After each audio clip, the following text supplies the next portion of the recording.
Papua kasih 2 bulan lagi untuk semua negara yang lain untuk bicara dengan Indonesia untuk Papua merdeka.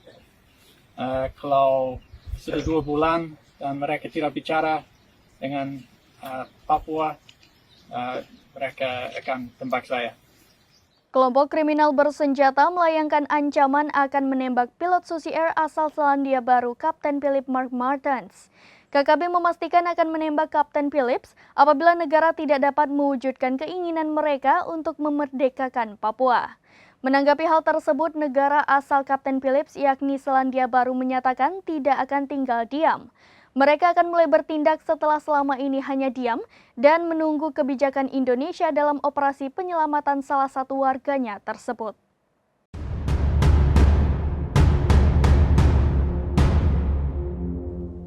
Kelompok kriminal bersenjata kini melayangkan ancaman akan menembak pilot Susi Air asal Selandia Baru, Kapten Philip Mark Martens.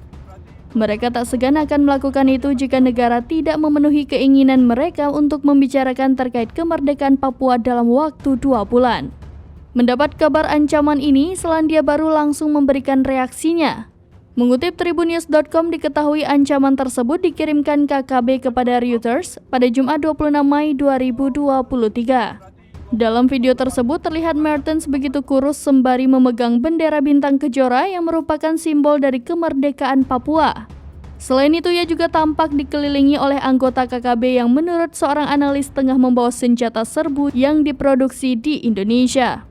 Martens terlihat berbicara di depan kamera dan mengatakan bahwa KKB ingin negara-negara selain Indonesia untuk berdialog terkait kemerdekaan Papua.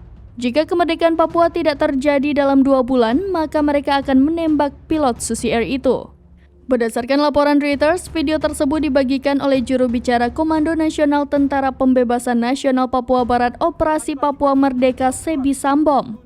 Lalu, video tersebut juga telah diverifikasi oleh analis dari Institut Analis Kebijakan Konflik, Deka Anwar.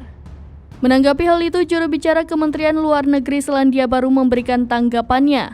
Pihaknya mengatakan telah mengetahui keberadaan video dan foto yang beredar. Mereka juga menegaskan akan melakukan segala cara demi mengamankan resolusi damai dan pembebasan Martens dengan aman. Pernyataan tersebut disampaikan Jubir Kemlu Selandia Baru kepada Reuters via email pada Sabtu 27 Mei 2023 waktu setempat. Sementara itu, menurut Reuters, Kepala Pusat Penerangan TNI Laksda Julius Wijoyono mengatakan pihaknya akan menggunakan tindakan terukur yang sesuai dengan standar prosedur operasi. Di sisi lain, belum ada tanggapan dari Kemlu Indonesia atas video Martens tersebut. Kami kasih waktu 2 bulan, itu untuk pilot itu. Berarti 2 bulan itu kalau lewat, berarti kami akan tembak pilot. Demikian informasi terkini Syeda Ralon. Saksikan terus berita lainnya di kanal YouTube Serambi News, website dan Facebook serambinews.com.